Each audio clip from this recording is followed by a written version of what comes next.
Assalamualaikum warahmatullahi wabarakatuh. Selamat datang pemirsa dalam Learning Journal perkuliahan minggu ke-7 bersama saya Nurunia akan melaporkan jalannya perkuliahan mata kuliah teknik reportase dan investigasi berita yang diampu oleh Bapak Dr. Adi Kusuma SIKOM MSI. Selasa 14 Oktober 2025, perkuliahan kali ini kembali digelar dengan penuh semangat dan antusiasisme dari para mahasiswa.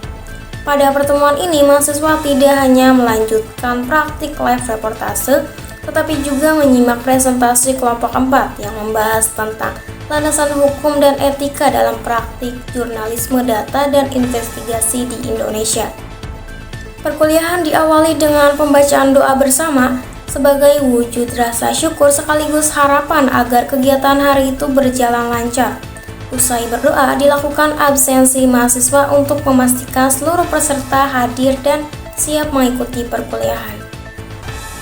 Setelahnya, dosen menyampaikan permohonan maaf karena pada pertemuan sebelumnya beliau tidak dapat mendampingi proses pembelajaran akibat adanya agenda penting yang tidak bisa ditinggalkan.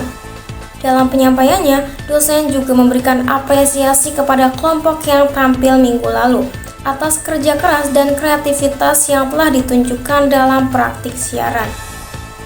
Memasuki sesi utama, kegiatan berlanjut dengan praktik live reportase oleh salah satu kelompok mahasiswa. Sesi ini dibagi menjadi 2 tema berita yang dikemas menarik dengan pembagian peran yang jelas. Pada tema berita pertama, kelompok menampilkan liputan mengenai pertandingan Piala Dunia sepak bola yang digelar di Arab Saudi. Dalam siaran tersebut, Fatima Raihani Afifi berperan sebagai presenter yang membawakan berita dengan gaya profesional, dan Nia Kurniasi tampil sebagai reporter di lapangan. Haikal Pati Zahran bertugas sebagai operator.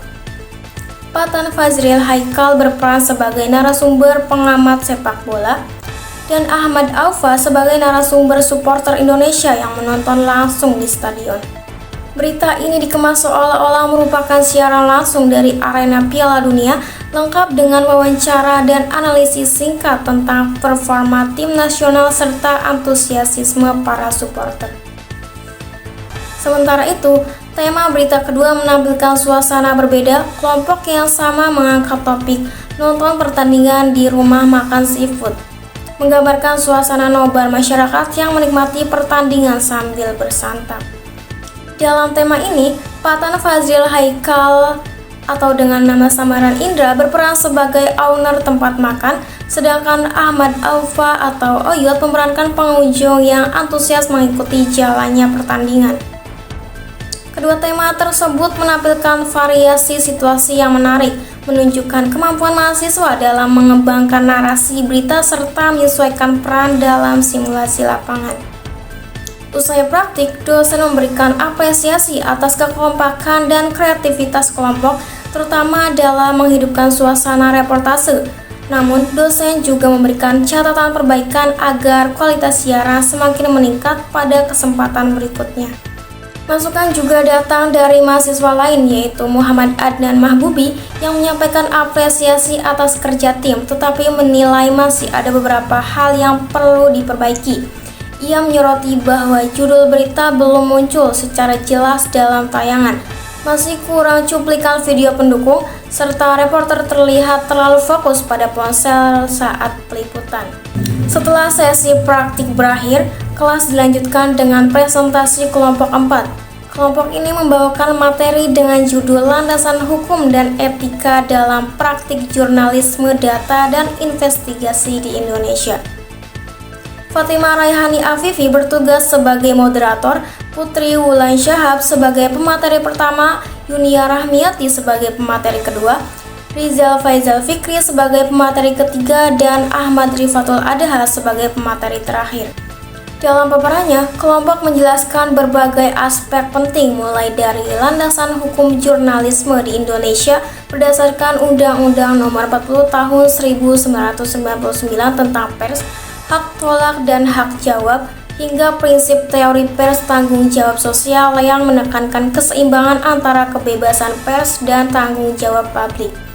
Kelompok ini juga mengulas etika jurnalistik dan profesionalisme media, menekankan bahwa jurnalis tidak hanya tunduk pada hukum, tetapi juga harus berpegang pada kode etik jurnalistik sebagai pedoman moral dan penjaga kredibilitas media.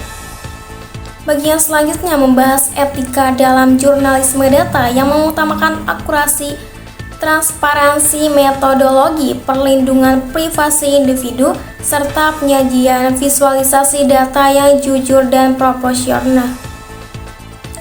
Tahapan kerja jurnalisme data mulai dari pengumpulan, pembersihan, analisis, hingga publikasi juga dijelaskan secara rinci, disertai contoh penggunaan tools seperti Excel, Table, dan Python.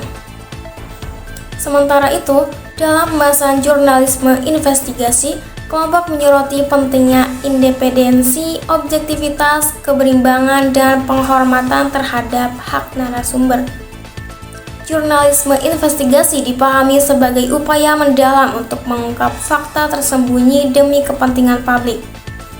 Tak lupa, kelompok memaparkan tantangan hukum dan etika jurnalis di era digital, seperti pasal dalam UU ITE, potensi pelanggaran data pribadi, serta fenomena clickbait yang seringkali mengorbankan akurasi demi kecepatan publikasi.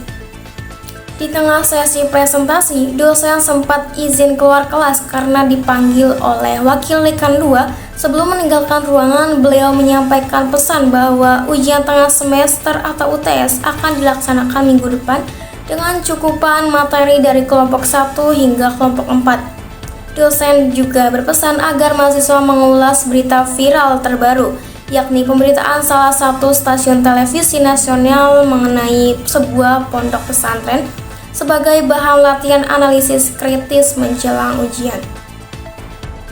Setelah sesi tersebut, mahasiswa dan dosen melakukan foto bersama sebagai dokumentasi kegiatan perkuliahan hari itu. Usai berfoto, presentasi dan diskusi kembali dilanjutkan, hingga seluruh pemateri menyampaikan bagiannya secara tuntas. Demikianlah laporan perkuliahan minggu ke-7 ini. Saya Nurunia pamit undur diri. Wassalamualaikum warahmatullahi wabarakatuh.